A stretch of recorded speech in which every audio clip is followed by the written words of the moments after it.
Hi friends, Pastor Larry again. I want to talk to you today about grief and sorrow.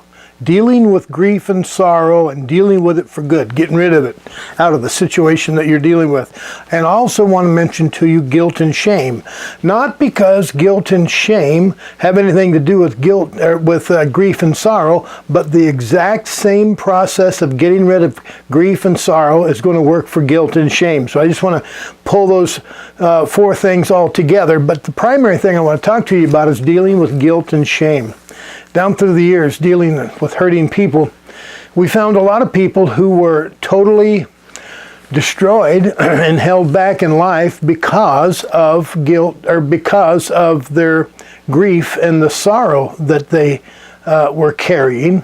And I want to start with you this morning again, like I normally do, talking to you about the promise.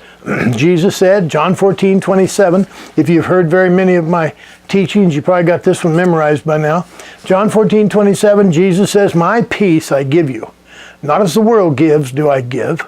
Therefore let your heart not be troubled, neither let it be afraid." So we need to recognize that the standard that Jesus set for the church is that our lives should be a life emulating peace and tranquility. I'll tell you how important it is. We're commanded to live in peace. Most people don't give it much thought, but we're commanded to live in peace. And in Hebrews chapter 4, verses 10 and 11, it talks about if we don't enter into his rest or his peace, that we're going to fail like those who've gone before us. And I fear that the church is not living up to its fullness or doing all that it could do merely because we're not living in peace. We don't have that inner tranquility and peace. So today, let's talk about grief, sorrow. I've known many people down through the years that are struggling, like I said earlier. One woman comes to mind, one experience I had comes to mind real quick as I think about grief and sorrow. A lady walked into my office one day and told me that she was dealing with grief and didn't know how to get rid of it. Said she'd been to various other places, nobody could help her. And I asked her I guess I saw on her uniform, she was a nurse, a picture of a baby. And I asked her, I said, "Oh, is that your baby?" Instantly she broke down in tears. Well, I recognized something was wrong, and she was weeping because I mentioned that baby. Now that's a pretty good trigger. She said the baby died, and she explained how the baby died and how she felt guilty. She felt everything, but she was carrying grief in a horrible way, just horrible grief, cried and cried and cried. I asked her, how long ago was that baby, did that baby pass? I thought maybe it was just something recent. I said, "I'm very sorry for your loss, but how long ago was this? When did your baby die?" She said, 8 years ago. For 8 years, that poor lady has been struggling with grief of the loss of a child that she also felt guilty for, as though she was a part of the problem. And she'd been struggling for 8 years, for Pete's sake. She'd had 2 or 3 other children in the hopes that new babies in her life would erase the grief that she was carrying for the one baby that had died 8 years prior to this. Many years ago, my first grandson passed away at 2 days old. And what a horrible time that was for Dixie and I, my wife and I. What a horrible time it was for my daughter. Terrible grief she was carrying.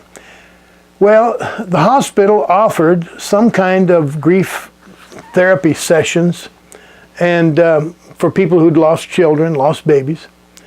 And so my daughter decided that she would go attend one session just to see if it would help her. And she asked her mom, my wife, to go with her. They got there and they sat in the class. There was quite a few people in there sitting in a circle, I guess. And one person was explaining the horrible grief that she was feeling and how she had tried over the time to eliminate it and to deal with it. And when they asked her how long ago that baby died, she explained 14 years ago.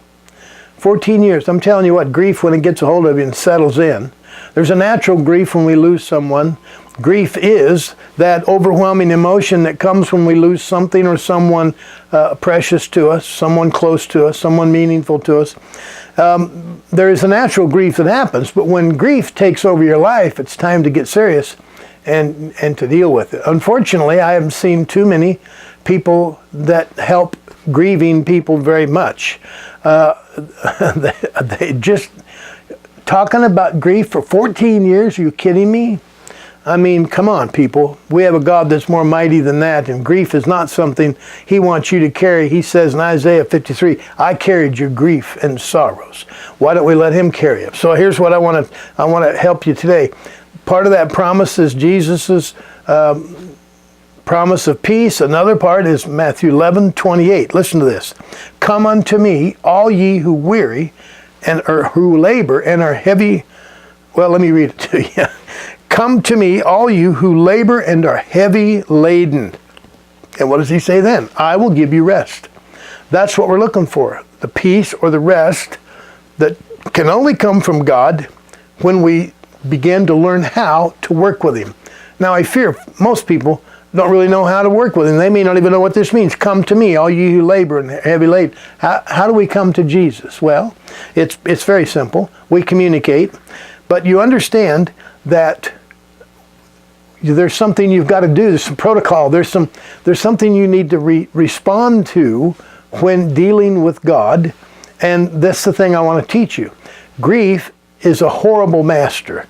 And it will take you down and cause you to lose a great deal of joy in living. Grief and sorrow, same way. Sorrow, heavy sorrow will do the same thing to you. And it creates a heaviness in your life. You know what I'm talking about?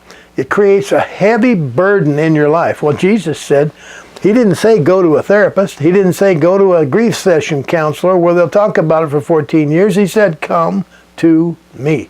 Come to me, all who are labor and are heavy laden, and I will give you rest. Isn't that what we're looking for?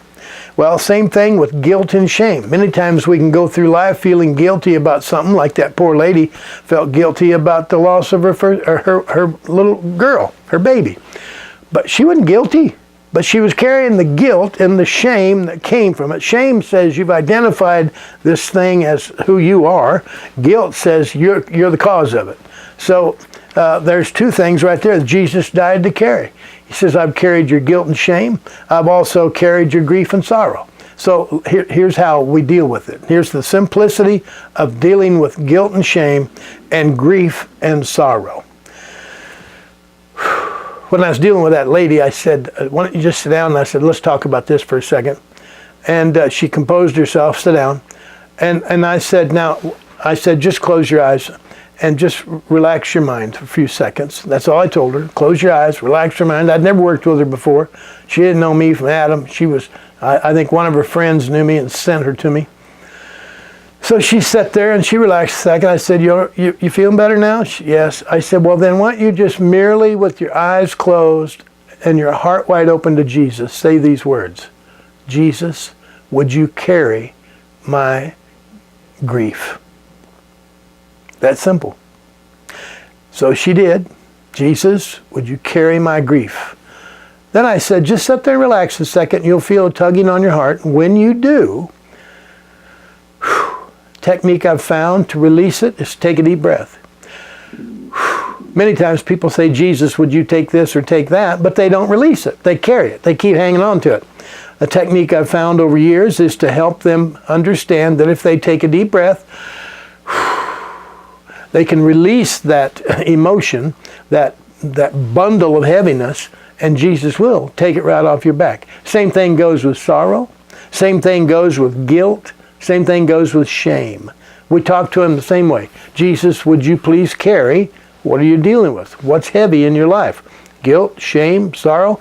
Sometimes it helps if you take a look at the memory, like that lady, for instance, was looking at the memory of her little girl, her baby. And when she did that, the whole world changed for her. She walked away from my office with no guilt, no shame. She walked away from my office with a new, vibrant relationship with the Lord Jesus Christ, merely because she asked for His help. So, we talk to Jesus. That's how we, in Matthew 11:28, come to me, all you who weary and heavy laden. We talk to him. That's how we come next to Jesus. We call on him. We make him Lord over that situation. See, you can be saved and Jesus still not be your Lord, because you make him Lord when you're dealing with stuff like this, when you're dealing with decisions you don't have a clue what to do next, when you're struggling in life. That's when you make him Lord. You call on him. He comes to you. He's already there. He's living in you by his Spirit. And he begins to deal. When you open the door to your problem to Jesus, he enters and he deals with it. He can't enter until you open the door. You have to start the conversation. You have to be the initiator. Jesus, would you carry my grief? Or would you carry my shame or my guilt, Lord? Look at the memory that in which you are feeling guilty and shameful. And then ask him to carry that guilt and shame. Watch that memory. You'll feel the tug on your heart. And when you do, take a deep breath, let it go. If he's still tugging when you've done the first breath, do it again. You do that as often as it takes him to quit tugging or to release that pressure in your chest. Excuse me. And as often as you do that, you'll find yourself walking away lighter, happier, and healthier. Not carrying that heavy burden. You'll find yourself in the promise Jesus gave you in Matthew 11:28. Come to me, all ye who labor and heavy laden or heavy burdened, and I will give you rest. You'll find his rest. God bless you, friends. Hope this does you some good. Try it. Work with it. If you have any struggles with it, make a comment. Let me know. Get on my website, larrylowe.com. Go to connect with me and fill out the little form and tell me what the issue is. Come on, let's work together. I want to help you find a greater level of peace than you ever thought possible. Give this to your friends. Share it with hurting friends. I know every hurting person's got a dozen hurting friends. So share it with them. Let them reap the benefits of many years of dealing with hurting, struggling people, helping the hurting find perfect inner peace. God bless you. We love you. Stay tuned. We'll be posting again soon. Bye-bye.